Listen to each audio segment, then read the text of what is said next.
Hey guys, Stephanie Mitchell here. Have you ever called yourself a boss lady or a girl boss, or you say, I'm such a boss because I work for myself? That's awesome. I work for myself too, and I love being my own boss. But there's something that's missing from a lot of our businesses when we work for ourselves, when we're the only person in our business. We're the boss, but we're also the employee. And today I want to chat with you all about how to be the CEO of your business, even if you're just one single person. In fact, I brought in an expert who helps beauty business owners find their inner CEO, no matter how big or small their business is. Her name is Larissa Macleman, and she's going to talk to us about how to become the boss and the CEO that you were born to be, even when your business is just small. So, we're going to talk about how to manage your time, your energy, and your resources to actually look into the future, see where you want to build your business, and work on your business instead of just in your business. So let's go find your inner boss, babe, and let's jump into the interview with Larissa. Larissa, thank you so much for being with me here today. I'm so excited to chat with you. Thank you for having me. I'm really pleased to be here. Yay! So, like I was telling you before, I've been a long-term admirer from afar of everything that you're doing for the beauty industry and all the amazing education that you provide. For anyone who hasn't heard of you yet, can you tell us a little bit more about yourself, about your business, and kind of like your background and how you help beauty businesses? Sure. So I help salon owners step out of overwhelming stress and grow and scale their business. And I am a hairdresser by trade. That is my background. I qualified as a hairdresser and then went straight out of my apprenticeship into business ownership. And I think if I knew what I know now, I don't think I would have done it at the time, but I was young and naive, and that probably worked to my benefit. So I started with one other girl that came and worked with me when I first started the salon. I was 20. And over the years, grew that to a team of 30, and we were approaching the $2 million turnover mark. And I turned 40, the business turned 20, and I sort of had this mini midlife crisis, maybe, where I decided, like, what do I want from the next 20 years of my life? And really decided that it was time to do something different, expand on the success that I'd had, but do something different. And so I started by doing a little bit of done for you marketing and consulting for it kind of just came upon me. People came to me and said, you've been so successful, Larissa, please help me. And of course I did. And it just slowly evolved into now what I do, which is coach business owners to do the same, really the same. My goal in life is to help people overcome the challenges that I overcame. I was overworked, overstressed, overcommitted inside of my business and miserable, but I loved my business at the same time. It was Yeah. such a strange place to be. And it wasn't until I really learned to step up into being the business owner, being the CEO inside of my business, and step away out of being inside of my business, Mm-hmm. that I got and work on my business, that I started to become a more successful business owner. And so I've discovered that that's my mission in life, to help people do the same, because I see too many people in miserable pain while they love their business. They're overworked, overstressed, overcommitted, and burnt out. And I just think it doesn't have to be that hard. So can you tell us a little bit about like maybe generally what you've learned to kind of start to take on that CEO role, even when things are absolutely crazy and you feel like you don't have time to do it? What often happens, and also because it's a very personal type of business, is that we don't separate ourselves from our business, and our business becomes us and we become the business, and it just becomes a reflection of us, an extension of us and what we do and the work that we do and the people that we serve. And I think at some point along the way, we have to start to separate ourselves from the business and look at the business as a separate entity to us. And that we're the owner of the business and that we're the leader of the business and we drive the business, but the business is not us. And that's when I think it's our first step to putting our CEO hat on and saying, okay, this is an entity of it itself, and I'm separate to it. And yeah, I think that's the first emergence of I'm stepping into being the CEO and a person who runs this. It is not me, and it's not running me. Yeah, or the worst scenarios, it's running us. And that's often, if we don't do that, that's where we start to get derailed, overstressed and overwhelmed, because especially if we're successful, it starts to get bigger than us. And then we're chasing our tail to catch up with our business. And so, yeah, I think that first step is to break up with our business a little bit and step outside of the goldfish bowl and run it like it's a thing. We're so wrapped up with who we are, how we've kind of created this connection between ourselves and our business, that we need to step back, first of all, like just psychologically, and like separate yourself and say like, okay, I can make decisions for my business that aren't personal decisions, that don't have to do with what this client would like or what my preference maybe would be. It's just a good decision for the business. Let me step back first, because I was going to jump into the timing part, but then I realized the CEO role, we haven't really defined it. So can you first tell us maybe like, what does that mean to be the CEO of your business? Like, what are the things that a CEO does differently from just like an employee or a business owner? Yeah, okay, good question. I actually think there are 3 roles in a business, and for the most part, we probably wear all 3 hats. And so the first is the technician, is the person that does the hair, does the beauty services, serves the clients, and does the majority of the day-to-day work that defines what the business is, right? So clearly we're one of those things. We're one of those things to start with.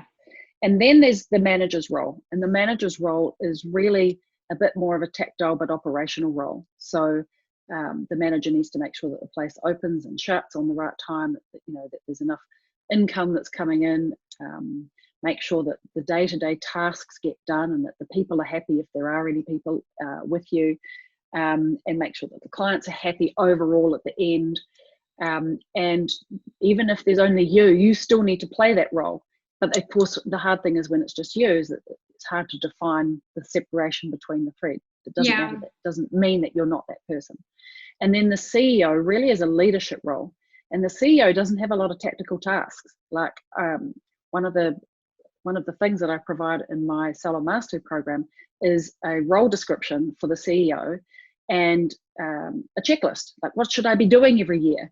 And in fact, the CEO versus what the manager does is very minimal in terms of things that are tickable, because it's actually not tickable tasks. It's the decisions that we make, it's the direction that we go, it's the big sort of high level decisions that probably, without realizing it, you're probably making those decisions while you're lying in bed at night, or you're taking a walk for the dog for a walk, and you're thinking about your business all the time. Mm-hmm. And then it's usually the manager part of you that's putting those tasks and is now laying out those things, the things that the CEO decided now the manager is doing, and putting into place. So it's not a very tactical role. It really is a way of thinking. And another way I like to think of it is the CEO. If you think about those old-fashioned boats, sailboats, I always imagine a wooden sailboat back in the days when you shoveled coal in the fire. Did they do that? Anyway, that's my imagination. The manager is the guy that's on the steering wheel. He's the one that's turning and calling out to people to put the sail up or down, or we're not going fast enough, shovel more coal, please. But the CEO is actually the guy up the mast, who's right at the top with the binoculars. And he's the one that's looking out and deciding which way we should be going. Are we going north or are we going west? And he's looking for land. He's looking for new land with new opportunities. And it's the CEO that says down to the manager, actually, for the next 6 days we're going, he plots the map and tells the manager where to go, and then the manager organizes the people. Is that a good analogy? Yeah. And the hard thing is that you're all of those things. When it's just you are all of those things. But it's really helpful to identify the different roles that you're playing at different times, because it helps you have a good conversation with yourself. Yeah, I love that. So can you give me an example of like you said, like taking out the binoculars and seeing where you're going. Can you give us like a practical example of a decision or a kind of idea that a CEO would have for a business, even if it's just one person? Like, what's kind of that mindset that would help them make that decision, or what's an example of a kind of decision that they would make? Okay, I'm going to just go big picture and then I'll come to the exact example. I think one of the things that the CEO needs to do, or that can be derailed quickly if the CEO doesn't do, is have a really clear outcome of where they're going, or what's happening, where are they going, what's the purpose of being in this business. Even if you're just a year in and it's just you, like, why am I here? Where am I going? And what's the goal for this business? Because if you don't have that, then how can you make decisions to help you get to the goal? You're more likely just to have what I would call shiny object syndrome.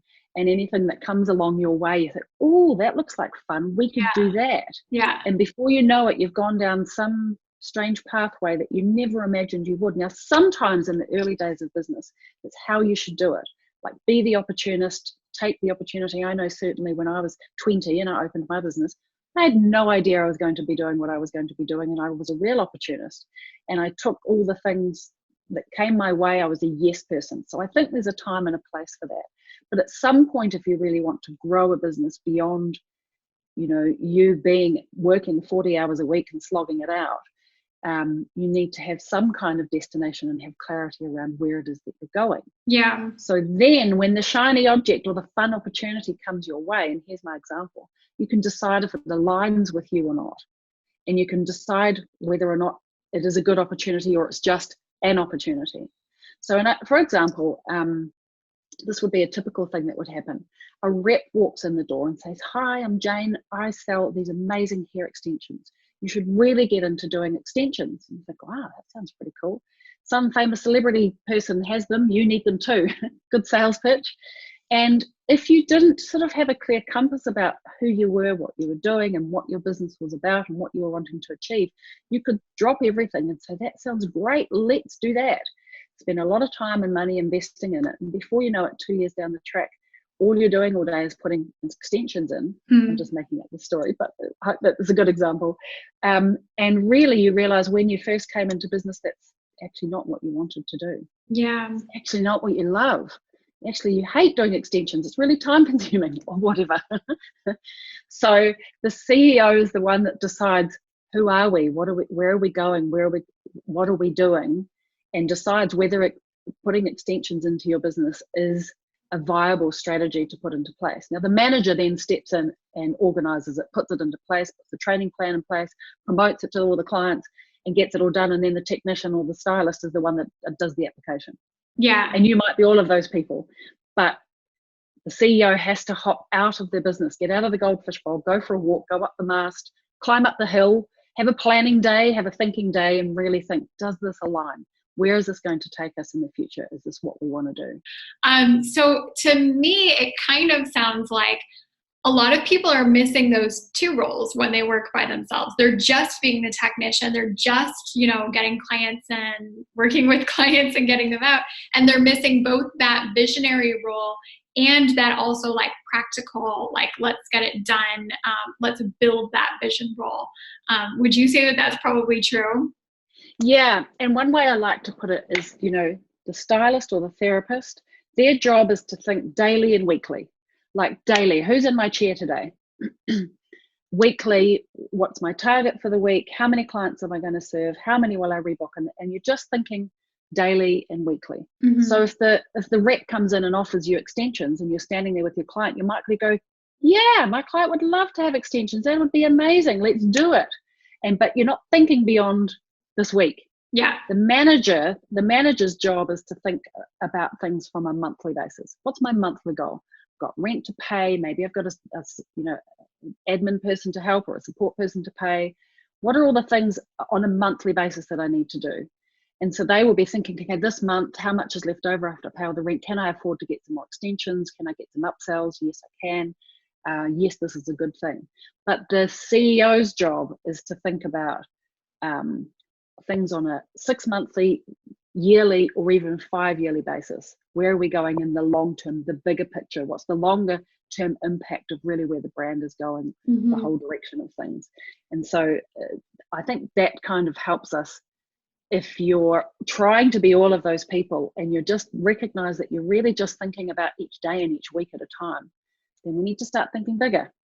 And once you can really wrap your head around things from a monthly basis, are we even profitable every month? Are we making enough sales every month? Do we have enough clients every month? Then you can start thinking, okay, well, what happens 6 months from now?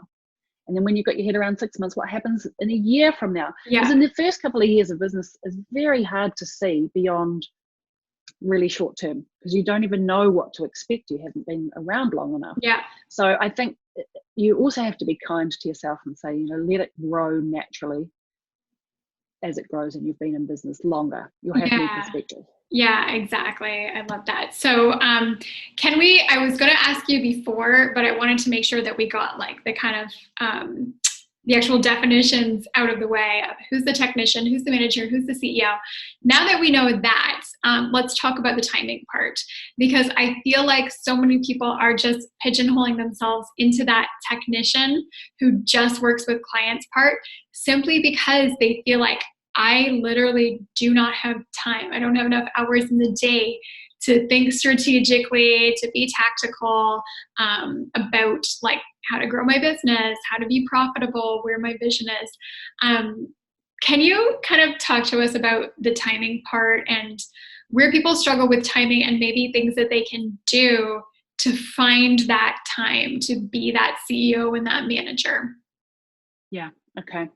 Well, I guess the first thing is that the CEO part is not highly time consuming, because it doesn't have a lot of tickable tasks to be a CEO. It's a lot of thinking, analyzing the numbers, definitely a part of the role of the CEO. So the manager usually is the one that puts the numbers together, and the CEO reads them and makes some decisions. So really it's, monthly, quarterly, 6 monthly and annually, there are things that you need to think about. So in terms, and I'll come down from there in terms of tasks. So I think as the CEO, it's really about just creating enough white space throughout the year for you just to think. Now, so here's a good indicator if you're not doing that. If your best ideas come to you when you're in the shower, you're not creating enough white space for yourself. You're waking up at 4 a.m. going, oh my God, I haven't done the thing, or oh, we could do this. And you've got some great shiny ideas, but they happen at 4 a.m. or in the shower. Then there's not enough white space in your life for you to think and process and decide and plan and have that conversation with yourself about pros and cons of whether or not you should do that. Like, take your time with these things. You don't have to decide in an instant if something is right. Give yourself the space. And I think that creating white space is such an important thing, even for stress and overwhelm levels. If we're constantly on the mouse wheel, that's our brain is not working at its optimum. So if you think about a computer that has all the tabs open, you've got too many tabs open at the top, and then the engine and it's not called engine, the motor in the computer starts to whir, it starts to heat up and it's making lots of noise.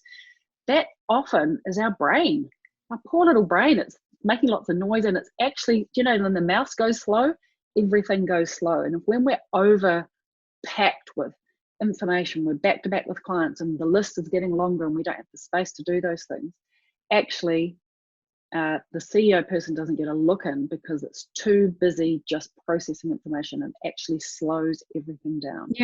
So I think it's just as simple as quarterly, go away for a weekend. Even if you can't do it weekly, fortnightly, go for a walk up the mountain, along the beach, just something. Go and have a coffee with yourself in a cafe and just have some white space. Until the best thing to do is go away for a weekend. Go away with the girls, go away with your husband or your family, go and get a little batch in a vineyard somewhere and just chillax. And what happens, usually it takes till about day 2, is the ideas start to come back. But you don't get into that space until you've had the break, and just settled down a little bit. Or, I go away often with my family on a holiday, and it takes me a couple of days to wind down from that sort of high energy, and then I'll have a white space couple of days, and then my brain kicks in. And I'm like, oh, watch out, world. My team even say to me, oh, Larissa, you are going on holiday. What are you going to come back with? So I think mandatory regular holidays, even if it's just long weekends, is how you'll get in touch with your CEO self. Then the manager needs some space to do some things, right? Yeah, it sounds like the manager is very busy. Like the manager has a lot of stuff to do. And I think we shouldn't be running our business in the gaps between our clients. Like, that's not fair. It's not fair to us, and it's also not fair to our clients, and it's not fair to the tasks that we want to do. So I think all you need to do is, my suggestion is you start with 3 hours a week. Block it out in your calendar and leave that space and time block. Like, have a block of time that you're going to chunk through your list. Don't try and do it in cancellation gaps or 15-minute gaps. Like, I've seen people go, right, need to design my website. I've got half an hour between Mrs. Smith and Jane today. I think I'll do it then. But designing a website is not a 30-minute task for a start. It takes you 15 minutes to sit down and get all your things, get your coffee ready and to start thinking. And then your next minute, you've got the client coming in 5 minutes. Yeah. So we wonder why we're stressed. So I think if you started 3 hours a week and you were disciplined with yourself to add to the list, like, I actually block it out in my calendar, hour 1, and I write the little task, reconcile, read the data, design website, write social media post. And then you've got real clarity what it is, and you can just start doing it in that time. And then when you're with your clients, you're 100% with your clients. When you're in your manager's time, you're 100% doing that and you're organized. Now, the good thing about doing that is, in my experience, mostly it doesn't usually impact, 3 hours doesn't usually impact sales, because actually you can be a little bit smarter with your bookings. You can squeeze things up. Don't be tempted to have 15-minute gaps, because you're not trying to manage your business in 15-minute gaps anymore. You've got dedicated time. So you can afford to have your clients a little bit closer together and be a little bit smarter with your bookings. So I think for that, the goal would be to, if you create yourself a 3-hour gap, you shouldn't have to experience any downward trend in sales. I know that, like I said, majority of people in my audience, they're just starting out their first year or two, they're by themselves. When do you think is the right time to think about like building your team and getting the help? And who's the first person that you should hire, or what's the most important thing that you can kind of like offload so that you can step into that CEO role? Okay. I think you need your first person before you think you need them. Usually by the time, especially if you haven't employed people before, usually by the time that you recognize that you need somebody, you're recognizing it because you're already feeling the pain of not having somebody supporting you. Yeah. So the minute that you recognize it, recognize that it's probably already too late. It's not too late.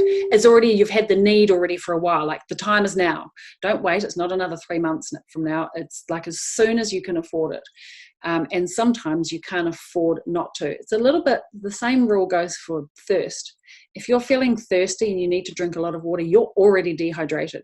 You need to be drinking before you feel thirsty. Yeah. The same goes for a team. Like, you feel the pain because you're already in pain. You're already overstretched, running late with your clients. So I think there's 2 ways to go, and I've done both. The first is to support you. The first role that you should employ is someone to support you in your income generating activity, which is serving clients. So someone that can make you more efficient, or someone that can provide a better experience for the client. So someone that can prepare things, clean up after you, so you can just be at the coalface and serve the client, and you've got someone who can answer the phone, do the towels, make the coffee, see the client out, see the next one in, so you have a really smooth experience for the clients. Yeah. And you usually increase productivity if you do that. And so that increase in productivity should pay for that person. Now, you don't have to have someone full-time straight away. And in fact, this business model actually allows for part-time people really nicely, whether it's after school students, whether it's university students. I love university students for this industry because they're super smart, super motivated, and you've often got them for 3 or 4 years. It's great. Yeah. Great. Mums returning back to work, or there are lots of people that are really happy to work part-time in peak hours. So you can start with part-time support. So that's the first role. The other way that you can do it is you can employ someone to run the business side of things while you double down on the services. Now, that's not going to scale for the long term. It could, but that might not be the way that you keep it all the time. But if you hate doing the numbers and the marketing and that's not your thing, or even paying the wages and paying the accounts, then outsource that as quick as you can, or bring somebody in part-time to do that. So people might do that with a front of house role that would be administrative and client-facing at the same time. And it might be a little bit more of an expensive way to go. But if you know at this very moment you're the one that can serve the clients the best, and that support person can support you, then that definitely works too. But then you want to start. There's only so much you can do at the coalface yourself. One person has a cap. In this business model, we are capped by the hours and the maximum that we can sell per client. So at some point, this business model, if you want to grow it and scale it at all, and not to have it revolve around you, that means that the income only comes from you. You have to build a team of other income generating people. So if you're ready to do that, then you might choose another stylist or therapist to come in and start serving clients straight away. So it's going to depend on, again, your high level goals. What do you want from this business? Who do you want to be inside of this business? Do you want to be the one that is, some people just love serving their clients and they can't imagine giving that up. But other people are like, no, I'm growing a business and I want to grow, a base of other people doing that. So any one of those roles is going to be fine, but do it sooner than you think you're ready. Yeah, exactly. I think that, like you said, we wait until it's too late because we think that we can't afford it. Usually it's like, well, I don't have the revenue coming in to be able to afford someone. But then think about how you can be hurting your business and holding your business back if you're just constantly blocked by, like you said, there's not enough hours in the day to get everything done. And you might even be hurting your revenue and your clientele if you're just trying to do it all by yourself. Look, another stylist or therapist, I think sometimes we can look at those people as an expense. Oh, I can't afford somebody. But actually, they're not an expense. They actually sit on the sales line. They're not just as an expense that has no income attached to it. So the immediate goal is that you can afford them the minute that they can earn enough to pay their wage. Yeah. Like first month, if they can cover themselves, then you're golden. If you can't afford not to, right? Yeah. Because clients are every 6-week cycle, then it's only going to be 3 cycles of clients before they should start to be, producing enough to be worth the investment. Would we invest in something for 3 months? Absolutely. To get your return? Of course.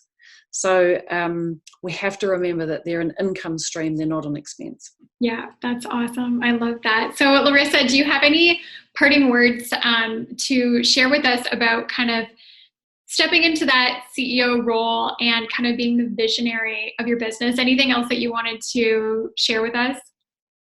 I guess my parting word is, be kind to yourself in the journey. Business is a journey, I think we can put a lot of pressure on ourselves to reach the destination or to reach why aren't I making $1 million yet? And just be kind to yourself and recognize the journey where you are and focus on the next step.